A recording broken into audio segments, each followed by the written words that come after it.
Como eu fui aprovado em todas as provas do Sebrasp de certo e errado? Olá pessoal, meu nome é Lenilton Cassiano e eu vou falar para vocês as estratégias que eu utilizei para poder ser aprovado em todas as provas do Sebrasp e também em uma prova da Quadrix, todas elas de certo e errado. Então pessoal, vamos lá. A primeira coisa que eu preciso saber é estudar o conteúdo. Parece óbvio, né? Mas eu já vi muita gente querendo utilizar técnicas de chute, por exemplo, sem ter estudado um quantitativo bacana do edital. Se você tiver estudado pelo menos uns 80%, 70% do edital, é provável que você já consiga fazer uma boa prova. Normalmente você consegue fazer uma boa prova. Então, a primeira dica é que você se aprofunde nos assuntos que a Sebrasp mais cobra. Essa é a primeira dica, porque sem conhecimento, obviamente, você não vai ter como marcar as questões e, consequentemente, você vai errar outras questões, vai acertar algumas e vai errar um monte, né? E isso vai diminuir, como o Sebrasp, uma questão anula, uma ação errada anula uma certa, então você perde muitos pontos caso você chute sem ter nenhuma noção. Então esse é o primeiro ponto que você deve seguir, que é estudar bastante conteúdo, estudar o máximo de conteúdo possível no anterior ao edital e também no pós-edital.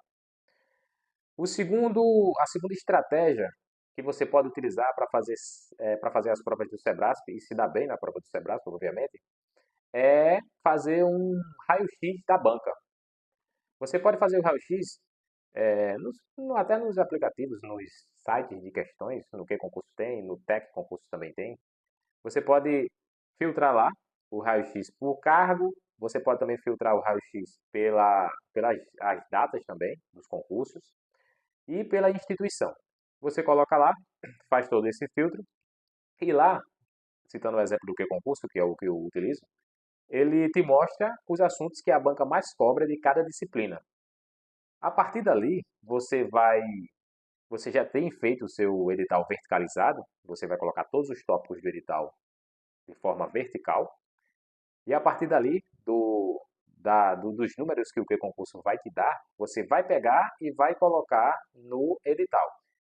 E a partir do momento que você colocar os números do que concurso no seu edital verticalizado, você vai organizar ele em ordem decrescente, isso mesmo, em ordem decrescente, de cima para baixo, os assuntos mais cobrados estão em cima e embaixo os assuntos menos cobrados. E você vai montar o seu cronograma de estudo por isso. Você vai pegar, vamos supor que no tópico na matéria de português, o assunto que mais cai é o quê? Interpretação de texto. Vamos supor que o segundo assunto que mais cai é crase. E o terceiro é regência. Aí você vai colocar lá interpretação de texto, o primeiro, o segundo crase e o terceiro regência. Aí você vai seguir, você vai estudando aqui, o primeiro, depois o segundo, o terceiro. Aí quando você chegar lá embaixo, você volta novamente e faz essa mesma sequência. É como se fosse um ciclo PDCA, né? Para quem era da área de administração já conhece. Um ciclo que você vai sempre alimentando. Então, essa é uma estratégia que você pode aí utilizar para poder encarar a- as provas do Sebrasp, né? De certo e errado, e também serve também para as provas de múltipla escolha. Mais uma estratégia que você deve utilizar para fazer as provas do Sebrasp. Então, pessoal, essa estratégia aqui é uma das mais importantes, no meu, ao meu ver. Normalmente, se você observar o padrão de resposta da banca Sebrasp, você vai ver que ela separa em blocos de 5. Vamos supor que português tem 10 questões. Ela cobra 10 questões. A primeira, a segunda, a terceira, a quarta e a quinta. Normalmente, a banca Sebrasp coloca ou 3 questões corretas e 2 erradas, ou ao contrário. Em algumas exceções, ela coloca 4 questões certas e uma errada, ou ao contrário, 4 questões erradas e uma certa. Então, se você já tem um conhecimento bacana do assunto, você consegue, por exemplo, em cada bloco de 5, você vai lá, vamos supor que você saiba 3 questões, você tenha certeza que você sabe que a resposta é aquela. Aí você achou 3 questões erradas do bloco de 5. Você marca as outras duas corretas.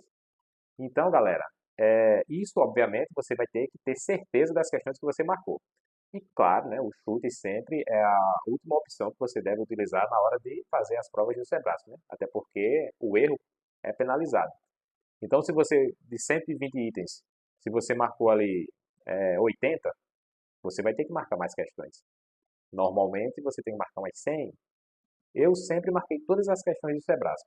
E isso realmente fez total diferença. Se você tiver bem naquela disciplina, você pode marcar todas as questões. Até porque se você deixar muitas questões em branco, você não vai atingir a pontuação adequada para ficar ali, pelo menos na nota de corte, né? Então, essa é a outra estratégia. E, claro, uma estratégia também que é de suma importância é fazer muitas questões do Sebrasp. Essa estratégia aqui, acho que muita gente já utiliza, né? E essa é uma das mais importantes também. Normalmente, nos meus cronogramas de estudo, se no meu concurso que eu vou fazer, se tem, se a banca vai cobrar 120 questões, todos os dias eu tenho que fazer 120 questões.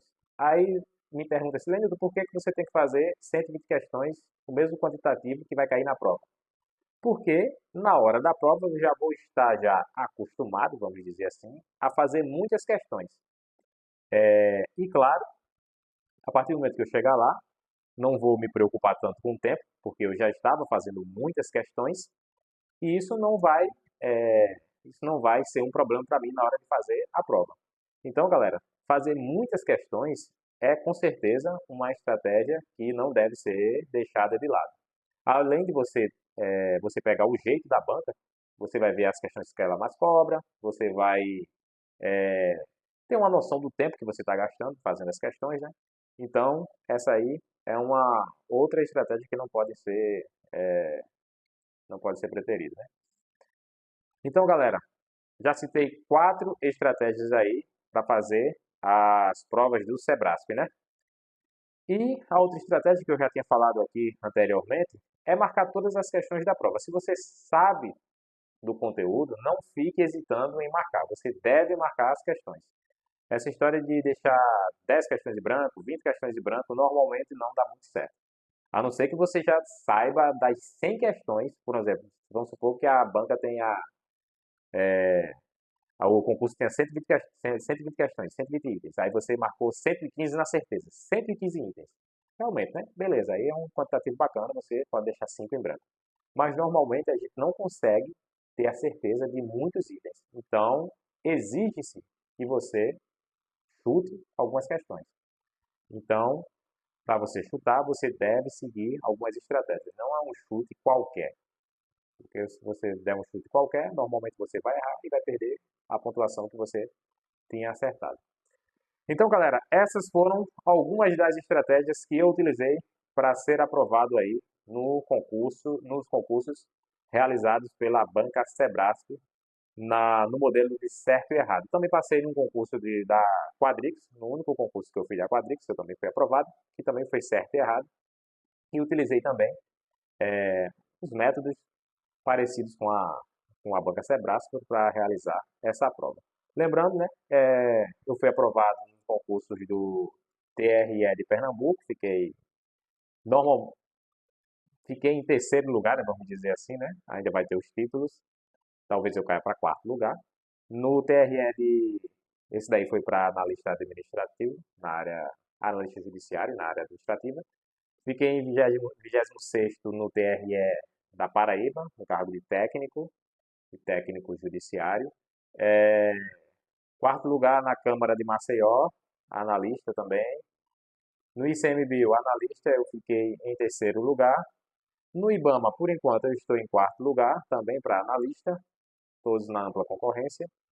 E na, no TRF5, que foi outra banca, eu fiquei em terceiro lugar também. A banca aí foi a IBFC, foi o concurso TRF5, Seção Judiciária, aqui da Paraíba. Esses foram os concursos que eu fui aprovado e, claro, sempre utilizando essas estratégias aí que eu acabei de citar para vocês. Um abraço e até o próximo vídeo.